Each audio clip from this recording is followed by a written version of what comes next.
할렐루야. 할렐루야. 우리가 한 해를 시작을 하면서 우리에게 가장 중요한 삶의 자세가 필요합니다. 어떤 마음을 가지고 이 한 해를 출발하느냐가 대단히 중요하다고 볼 수가 있습니다. 우리 한 해를 출발하면서 우리의 이 마음의 자세에 따라서 성공할 수도 있고 실패를 할 수가 있습니다. 하나님께서 우리를 바라보실 때 우리의 상태를 바라보기보다는 우리의 삶의 자세를 아주 귀하게 보신 분이 바로 우리 하나님이세요. 하나님께서 우리를 바라보실 때 어떤 환경이나 능력보다는 그의 마음의 자세가 어떤 마음을 갖고 사느냐를 대단히 귀하게 보신 분이 바로 우리 하나님이세요. 성경 말씀에 보게 되면 잠언 4장 23절에 무릇 지킬 만한 것보다 더욱 내 마음을 지키라. 생명의 근원이 이에서 남이니라. 이렇게 마음의 자세가 대단히 중요하다고 볼 수가 있습니다. 하늘을 나르는 비행기를 보게 되면 거대한 그 비행기도 거기에 컴퓨터에 입력된 방향을 따라 가지고 바늘이 그 방향을 지시한 대로 엄청난 그 하늘을 갖다가 끊임없이 달려가는 것처럼 우리 마음에 어떤 마음을 품고 이 하늘을 출발하느냐가 대단히 중요해요. 내 마음속에 어떤 마음을 품고 이 하늘을 출발하냐 이것 따라 가지고 성공하기도 하고 실패하게 된다는 이야기입니다. 인사행정을 가르치는 교수님이 말하기를 옛날에는 기업체 사람을 뽑을 때 얼마나 이 사람이 능력이 있느냐 얼마나 실력이 있느냐 이걸 가지고 사람을 뽑았지만은 최근에는 그 사람의 성격과 태도를 아주 귀하게 중요하게 생각한다고 합니다. 당신이 어떤 가치관을 가지고 있느냐, 제 아무리 인류 대학을 나왔다 하더라도 비상한 두뇌를 갖다 하더라도 그 사람이 어떤 가치관을 가졌고 어떤 자세를 일하느냐 이것을 따져가지고 사람을 뽑게 된다고 그래요.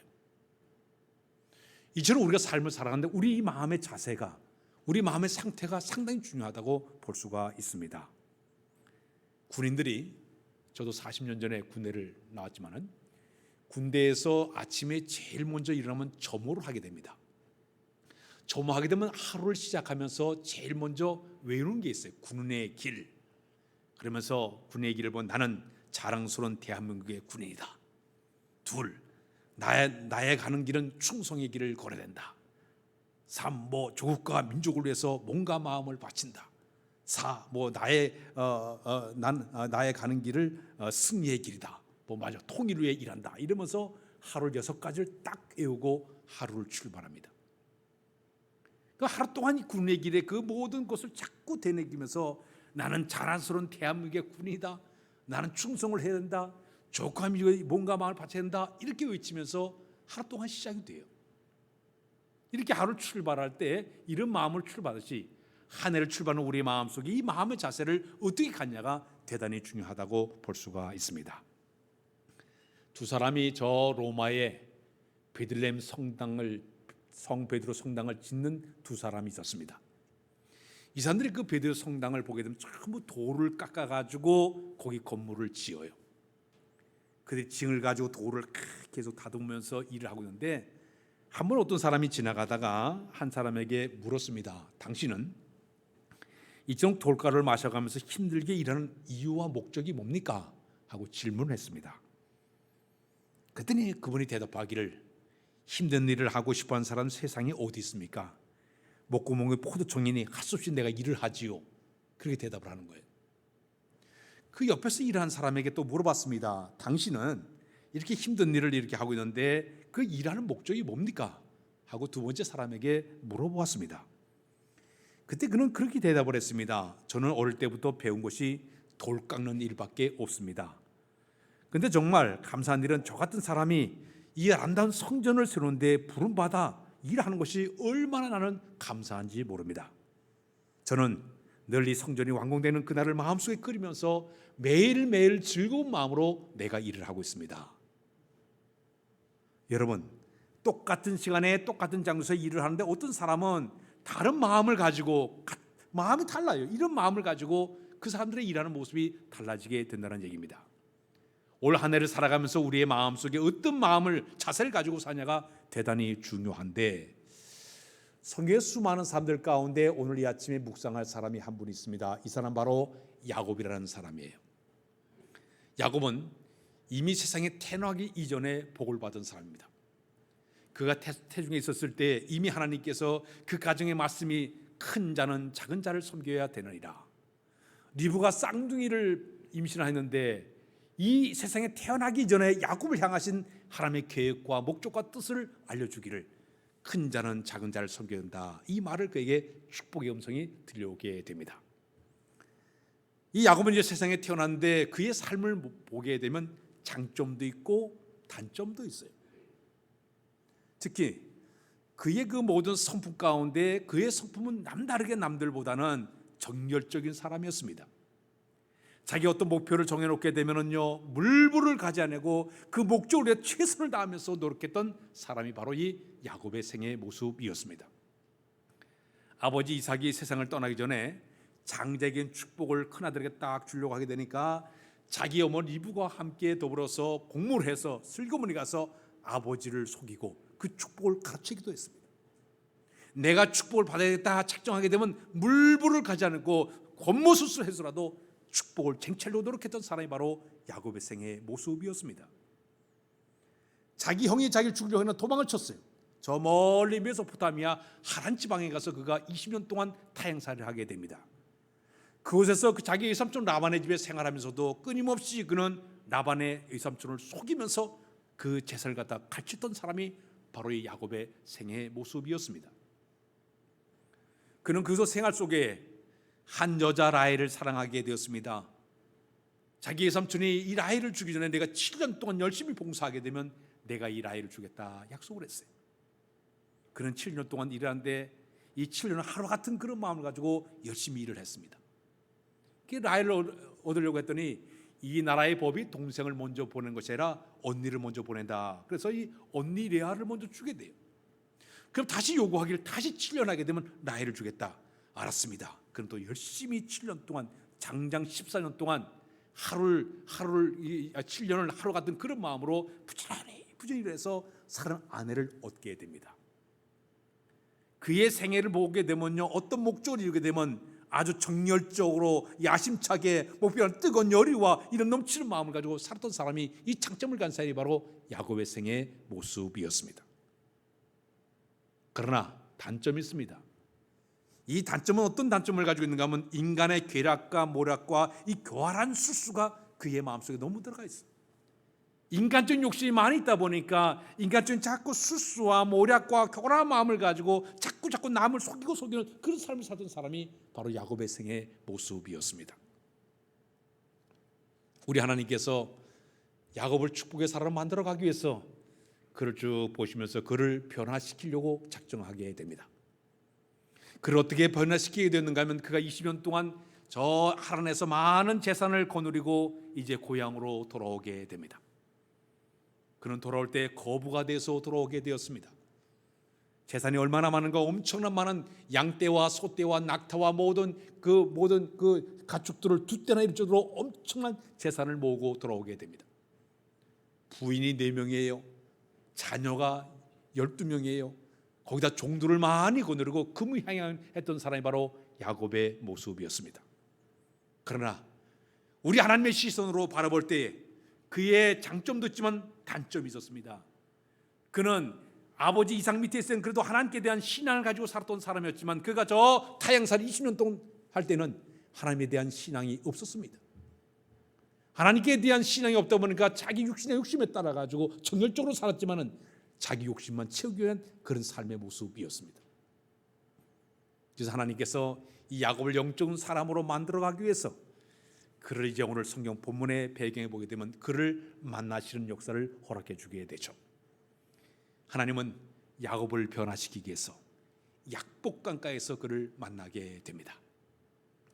야곱의 마음속에는 두려움과 공포가 있었습니다. 자기가 엄청난 거부가 돼서 돌아오는데 소식을 들어보니까 자기 형 에서가 자기를 죽이려고 했던 그 마음을 버리지 아니하고 400명의 군사를 거느리고 자기가 온다는 소식을 듣게 됩니다.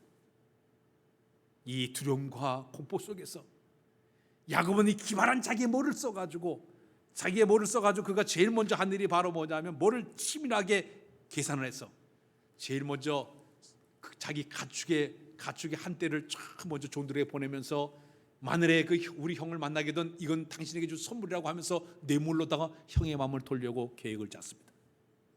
또 나머지 모든 재산을 두 패로 나눠가지고 자기는 제일 뒤에 서가지고 자기 사랑하던 라헬과 자식과 제일 뒤에 따라가다 여차하면 도망치려고 치밀한 계획을 가지시고 모든 것을 이제 그가 계획을 짜고서 마침내 자기 형 자기 에서를 만나기로 작정하게 됩니다. 약복강가에서 하룻밤을 지나는 야곱, 그의 마음속 불안과 공포에 벌벌 떨면서 그날 밤을 지나는데, 그날 밤에 우리 하나님께서 보내신 사자가 그를 찾아오게 됩니다. 찾아와서 이 불안과 공포 속에 벌벌 떨고 있는 야곱과 더불어 천사와 씨름을 벌이게 돼요. 그 씨름은 치열한 씨름이었습니다. 야곱이 얼마나 다급했고 얼마나 간절했으면요, 이 천사를 놓치라니 끝까지 버티는 거예요. 안 놓으려고. 당신이 나에게 축복해 주시면 내가 결단코 당신을 놓지 않겠습니다. 매달리는 거예요. 간절한 마음으로 막 외치는 거예요. 그랬더니 하나님의 사자가 떠나기 전에 그에게 이런 얘기를 하고 있습니다. 내 이름을 야곱이라 부르지 말고 이스라엘이라 이름을 바꿔라. 그게 얘기됩니다. 야곱은 뭐냐? 붙들다, 쟁취하다, 이런 뜻을 가지고 있어. 붙들다, 쟁취하다. 뭐가 기회가 주어지면 끝까지 붙들는 이 마음을 돌이켰어. 내 이름을 이스라엘, 이스라엘이라는 이 뜻을 의미는 이스라, 이기다, 엘, 하나님, 하나님과 겨루 이겼다는 그 이름으로 이스라엘의 이름을 바꾸게 됩니다. 그럼에도 불구하고 그를 끝까지 복을 받기 위해서 놓지 않게 되니까 그의 여기 보면 엉덩이 뼈를 갖다 관절을 부러뜨립니다. 야곱의 인생은요, 쭉 그의 삶을 쭉 돌아보게 되면 지금까지 살아온 것은 인간적인 욕심과 인간적인 모든 머리 술수와 괴를 가지고 모든 꿈을 꾸면서 살았던 인생이었습니다. 그런데 약복강에서 그와의 만남은, 하나님과의 만남은 엄청난 그를 변화시키는 역사가 나타나게 됩니다. 하나님은 그를 변화시키기 위해서 그의 이 엉덩이뼈 관절을, 허벅지 관절을 부러뜨렸습니다. 너네 인간의 욕심을 채우고 이제까지 살아왔지만 앞으로 너는 영적인 사람이 되어야 돼. 완전히 그를 불구자로 만들어 버렸어요. 20년 동안 하나님 없이 살았던 그의 모든 생애를 정리하고 이제는 하나님을 위한 삶을 살아라, 이것을 그의 깨닫게 만들기 위해서 그의 엉덩이뼈를 부러뜨려서 절뚝절뚝 장애자로 만들어 버리게 됩니다. 그의 나머지 인생은 영적으로 변화된 그런 모습을 살았던 사람이 바로 야곱의 생애였습니다. 자, 그런데 오늘 아침에 우리에게 주는 메시지가 하나가 있습니다. 야곱의 삶의 모든 장점도 있고 단점도 있지만 그 가운데, 그의 생애 가운데 장점이 하나가 있다면 그는 자기 마음속에 첫 번째 불타는 소원에 아주 불탔던 사람이었다. 따라서 불타는 소원을 가졌다. 야곱의 장점은 자기 삶의 어떤 목적과 소원이 정해지게 되면 지치지 않는 정열적인 사람이에요. 끊임없이 노력하는 사람이에요. 난도보다는 그것을 위해서 열심히 부지런히 일했던 사람이 바로 야곱의 장점이었습니다. 우리 주변에 성공한 사람들을 보게 되면 자기 삶의 어떤 목적이 정해지게 되면 아주 노력을 많이 한 사람이에요. 정열적인 사람이에요. 열심히 있는 사람들이 대부분 성공하게 되어 있습니다. 이 불타는 소원을 가진 사람들은 성공을 이루는 힘을 가진 사람들이, 에너지를 가진 사람들이 그들의 모습이죠. 나폴레옹 힐이라는 사람이 불타는 소원을 가진 사람들은 6가지의 특징을 가지고 있다고 소개했습니다. 그 첫 번째가 뭐냐면 자기 확신이 대단히 강하다고 그랬어요. 나도 할 수 있다는 자기에 대한 확신이 강한 사람들이 대부분 성공한다, 그렇게 얘기합니다. 두 번째는 창의력이 뛰어나서 모든 것을 창의적으로 생각하고 행동하는 사람이 대부분 이 불타는 소원을 가진 사람들의 특징이라고 표현했습니다. 세 번째는 상상력이 풍부해서 미래에 대한 상상력을 가지고 하늘을 나는 새를 바라보면서 비행기를 만들었던 라이트 형제처럼 상상력이 풍부한 사람들이 되게 된다고 얘기하고 있습니다. 네 번째는 식지 않는 열심을 가지고 자기의 생각, 의지를, 감정을 다 불살러서도 자기 꿈을 이루려고 노력하는 사람들이 대부분 이 불타는 소원을 가진 사람들의 특징이라고 이야기하고 있습니다.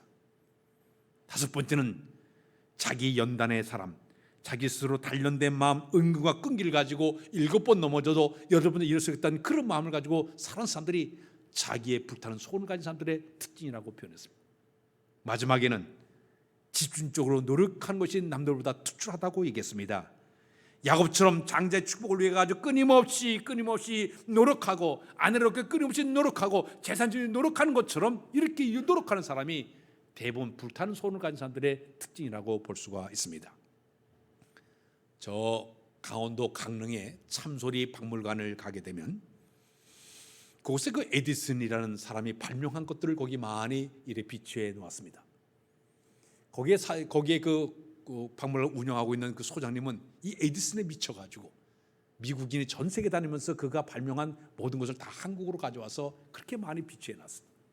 수금기라든지 필라멘트라든지 또 대림이라든지 냉장고라든지 자기 아내를 보면서 자기 아내를 불편한 것을 갖다 자꾸 아이들을 짜내다 보니까 그가 1000여 개 정도의 엄청난 것을 발명한 사람이 바로 이 에디슨이라고 표현하고 있습니다. 하나를 이뤄내기 해가지고 끊임없이 노력을 그렇게 많이 한 사람이에요. 지금 여기 필라멘트 전기기를 환하게 비추고 있는데 그가 그 1000여 개를 발명한 것 가운데 가장 노력을 많이 기울이고 시간이 많이 걸린 것이 전기라고 얘기합니다. 이 필라멘트를 만들 때 얼마나 노력을 많이 했는지 이 실험만 10만 번을 했다고 그래요. 10만 번. 이걸 위해서 노트만 쓴 게 200권이라고 얘기합니다.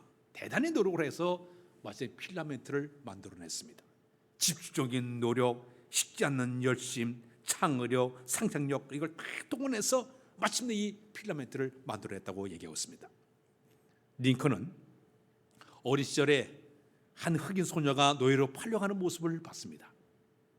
그 모습을 바라보면서 자기 마음속에 내가 저 흑인들을 해방시키겠다는 이런 마음을 가지고 그가 마침내 미국의 대통령이 되어서 노예 해방을 이뤄내게 되었습니다. 헨리 포드는 자기 어머니가 중환병에 걸렸을 때 자기 어머니가 빨리 달려가야 하는데 마차를 타고 가다 너무 느려요. 자기만 더 빠른 게 없을까 연구하다가 마침내 자동차를 만들어내지 않았습니까? 자, 이렇게 어떤 꿈과 목적을 계획을 세우게 되면 끊임없는 식지 않는 열심과 집중적인 노력과 상상력, 차근하게 들어야만이 위대한 꿈을 만들어내는 것이 사람들의 모습이에요. 세계적인 유명한 책 가운데 베스트셀러가 갈매기의 꿈이라는 책이 있습니다. 리처드 바크라는 사람이 이 책을 썼어요. 과거에 한 20대에 제가 그 책을 읽은 기억이 나는데 그 책의 내용을 보면 주인공 조나단이 있는데 조나단이 동료 갈매기들을 가만히 보니까 바닷가에 있는 여러 가지 쓰레기 더미를 다니면서 먹을 것을 찾고 선창가에 떨어져 있는 남들이 버린 빵 쪼고 주워 먹고 고깃배 빙빙 돌면서 거기서 뭔가 얻어먹으려 빙빙 도는 자기들의 모든 동료의 그 갈매들을 바라보면서 자기 마음속에 그렇게 사는 것이 싫었습니다. 자기는 하늘 높이 날아가가지고 멀리 내다본 것이 이 조나단의 꿈이었습니다. 그의 모든 부모나 형제들이 계속 그에게 반대한다 그걸 다 물리쳐버리고 그는 끊임없이 남들이 하지 못하는 높이 날을 훈련을 끊임없이 하게 됩니다. 마침내 피난 노력 때문에 눈물겨운 그의 인내 때문에 마침내 다른 비둘기와는 달리 하늘 높이 날으면서 멀리 내다보는 꿈을 가진 사람이 바로 이 조나단이었습니다. 이 작가 리처드 바크는 그 얘기하고 있습니다. 가장 높이 나는 새가 가장 멀리 바라본다. 이것을 얘기하기 위해서 그 책을 써놓게 되었습니다.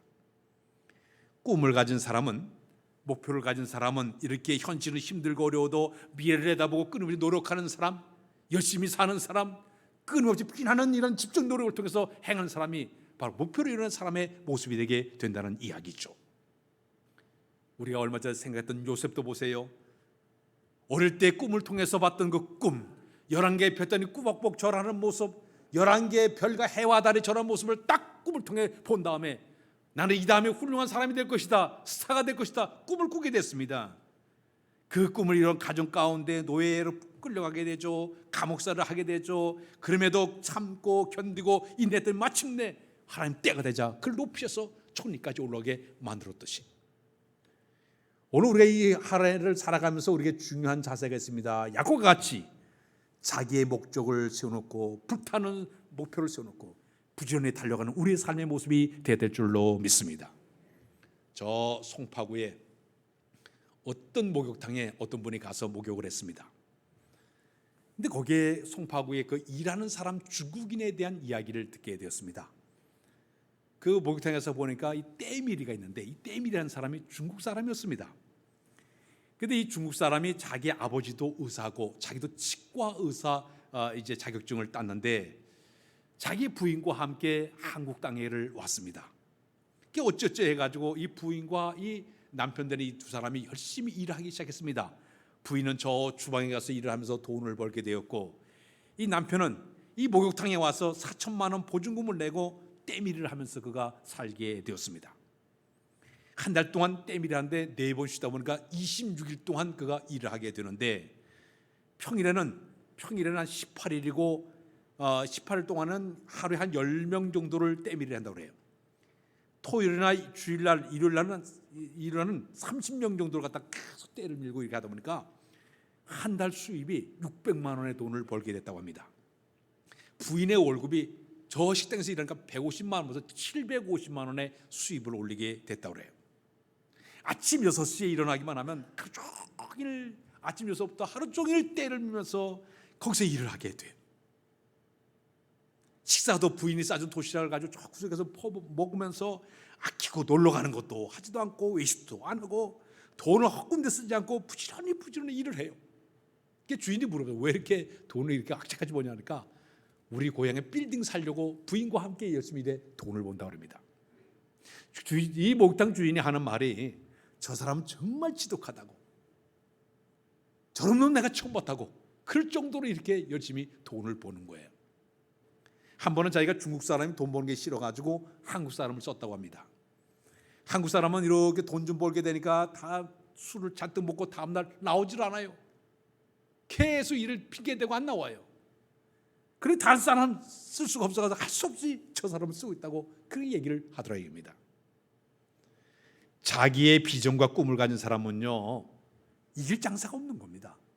야곱의 장점은 자기의 꿈과 소원과 목표를 딱 정해놨기 때문에 그 꿈을 이루는데 지치지 않는 열정을 품고 노력을 불태워서 마침내 꿈을 이룬 사람이 바로 야곱의 생애였습니다. 올 한 해 동안 여러분들의 꿈과 비전과 목표가 있습니까? 불타는 꿈을 가지고 노력하면서 나는 여러분들의 모습이 되어야 될 줄로 믿습니다. 두 번째는 이 야곱은 기회를 놓치지 않은 사람에 따라서 할까요? 기회를 놓치지 않았다. 성공한 사람들은 기회가 오게 되면 비난하게 절대 움직이면서 놓치지를 않습니다. 신속하게 결단을 잘 내립니다. 포기하지를 않습니다. 마틴 루터가 그런 얘기했습니다. 기회는 앞에는 털이 있지만 지나가면 머리털이 없다. 대머리라고 그랬어요. 그 순간을 잡아 놓치게 되면 쑥 모든 것이 다 사라지게 된다는, 기회를 놓치게 되면 모든 것이 다 사라지게 된다는 이야기입니다.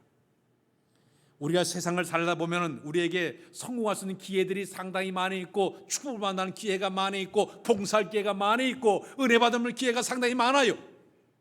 헌신할 기회가 상당히 많아요. 나에게 준 이 시간, 이 기회를 어떻게 활용하냐가 대단히 중요합니다. 낚시를 할 때 기회를 딱 포착했을 때 딱 채우는 것처럼 나에게 어떤 기회가 딱 줄 때 그 기회를 딱 잡아가지고 성공해야 된다는 얘기예요. 예를 들면 야곱의 생애를 보게 되면 자기 아버지 장제 축복을 받을 기회가 줬을 때 그는 순간적으로 그 기회를 포착해서 축복을 쟁취했습니다.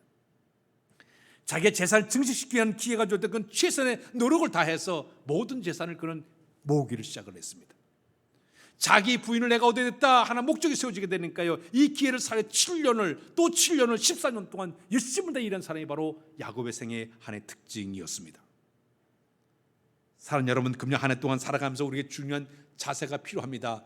나에게 주어진 기회, 복을 받을 만한 기회, 은혜 받을 만한 기회, 봉사할 기회, 하나님과 가까이 기회가 주어질 때 이 기회를 잘 선용해서 복된 삶을 사는 여러분들의 모습이 되어야 될 줄로 믿습니다. 우리 주변에 보게 되면 대부분의 많은 사람들이 기회를 놓친 사람들이 상당히 많아요. 그 이유를 묻게 되면 첫 번째 이유가, 물어보게 되면 갖가지 이유와 구실을 붙여가지고 자꾸 이유를 많이 댑니다. 나는 시간이 바빠서, 나는 너무 피곤해서, 나는 능력이 없어서, 나는 지식이 없어서, 재산이 없어서, 자꾸 이렇게 구실을 붙여보니까 기회를 다 놓쳐버리게 되는 거예요. 두 번째는 그 사람들을 보게 되면 대부분 주저하고 망설이다가 모든 기회를 다 놓쳐버립니다. 뭐 다음에 또 기회가 오겠지, 주저하고 망설이다가 그 좋은 기회를 다 잃어버린 사람들이 실패하는 사람들의 특징이에요. 마지막에는 두려움과 불안이 계속 앞서다 보니까 어떡하나, 이거 잃으면 어떡하나, 실패하면 어떡하나, 자꾸 하다 보니까 아무것도 하지 못하고 주저주저 하다가 모든 걸 다 잃어버리게 되는 거예요. 성도 여러분, 기왕 신앙생활 했으면 이 짧은 인생 살아 나에게 어떤 기회가 주어질 때 최선의 노력을 다해서 기회를 이루는 여러분의 모습이 되어야 될 줄로 믿습니다. 1816년도에 미국하고 캐나다 지역에, 그 미국과 캐나다 국경지대에 거기 나이아가라 폭포가 있습니다. 그래서 거기에 다리를 놓기를 그들이 작정하게 되었습니다. 양쪽에 탑을 높이 쌓았습니다. 근데 문제는 저쪽과 이쪽과 연결할 수 있는 이 방법이 없었습니다. 그래서 이것을 어떻게 할까 연구를 하다가 한 건축가가 좋은 아이디어를 냈습니다. 근방에 사는 많은 어린아이들을 다 모아놓고, 얘들아, 연 날리기 시작을 하겠다. 연을 잘 날려가지고 저쪽 캐나다 지역에 연을 떨어지게 만드는 아이에게는 그 당시 $10를 주겠다고 이제 얘기를 했습니다. 아이들이 열심히 연을 날렸습니다. 한 아이가 연을 날려가지고 저 캐나다 국에 연을 딱 떨어뜨렸습니다. 그 아이에게 $10 상금을 줬습니다. 연줄을 연결하자마자 연에다가 간단한 철사를 묶어가지고 당겼습니다. 그 다음에는 이제 조금 철사에다가 조금 굵은 철사를 해가지고 또 당겼습니다. 그 다음에 조금 밧줄을 묶어가지고 당겼습니다. 그 다음에 쇠사슬을 묶어서 당겼습니다. 계속 하다 보니까 마침내 이 미국과 캐나다 사이에 그 다리를 놓는데 엄청난 결과를 만들어서 거기다가 다리를 놓게 되었습니다. 거대한 연줄도, 이 연줄 하나를, 이 거대한 그 다리도 연줄 하나를 가지고 연결했던 거예요. 1세기가 지났습니다. 샌프란시스코에서 거기서 바다를 가로지르는 금문교를 건설하게 되었습니다. 이 금문교, 골든 게이트 브리지라는 그 금문교를 세우게 되는데, 그때도 그 옛날 1810년도에 했던 그 이야기대로 11살 소년, 거기에 아이들을 모아놓고 연날대기를 또 했어요. 그때 11살 소년 가운데 호모 윌스라는 아이가 거기서 또 우승을 했어요. 그 방법을 통해서 거기다 금문교에 다리를 설치하게 되었습니다. 지금도 금문교 옆에 가게 되면 거기에 호모 윌스의 연을 들고 서 있는 거기다 동상을 거기다 세워 놓았습니다. 자, 여기 우리에게 주어진 어떤 기회가 최선을 다하는 거예요. 아이디어를 동원하는 거예요. 나에게 기회를 줄 때 내가 최선을 내가 그것을 만들어 나갈 때, 그때 하나님께서 그 기회를 선용하는 그 사람들에게 지혜도 주시고 아이디어를 주시고 힘을 주시고 환경을 만사 그를 이루가도록 만들어 줄 줄로 믿습니다. 야곱은 저 멀리 하란 지방을 떠날 땐 빈 털털이 작대기 하나만 가지고 출발했어요. 막대기 하나만 가지고 갔습니다. 그러나 돌아올 때는요, 그가 자기의 주어진 기회를 다 선용했던 돌아올 때 엄청난 큰 거부가 돼서 돌아왔듯이, 우리가 이 한 해를 살아가면서 나에게 하나님 주신 기회가 줄 때 내가 최선을 다하고 노력할 때, 기회를 잡을 때, 그때 여호와의 축복이 우리에게 임하게 될 줄로 믿습니다. 경영학을 전공한 한 친구가 있었습니다. 대학을 졸업한 뒤에 그는 백화점에 자기 친구와 함께 거기 이제 취직을 했습니다. 근데 백화점에 갔더니 배치받은 곳이 엘리베이터의 안에서 안내하는 일을 맡게 되었습니다. 한 명은 그 일을 나는 못해 먹겠다 그만뒀어요. 근데 여기는 한 친구는 거기 엘리베이터에서 가만히 사람들이 오르락내리락하면서 구매하는 상황들을 직접 그들의 말도 듣기도 하고 구매하는 걸 계속 체험하면서 이것이 나에게 좋은 기회다 생각하고 열심히 감사하면서 부지런히 성실히 일을 너무 잘했어요. 이 사람 독특한 신앙생활을 가지고 있습니다. 하나님, 나에게 좋은 직장 주신 걸 감사합니다. 이 기회를 잘 잡아서 내가 성실한 인물이 되기를 원합니다. 기도하면서 하루하루 살게 되었습니다. 마침내 그는 거기서 부서의 책임자까지 올라가게 되었습니다. 훗날 그는 점점 커지더니 최고의 경영자로 올라가더니 그가 바로 백화점 왕 펜이라는 사람으로 그가 쓰임받게 되었습니다.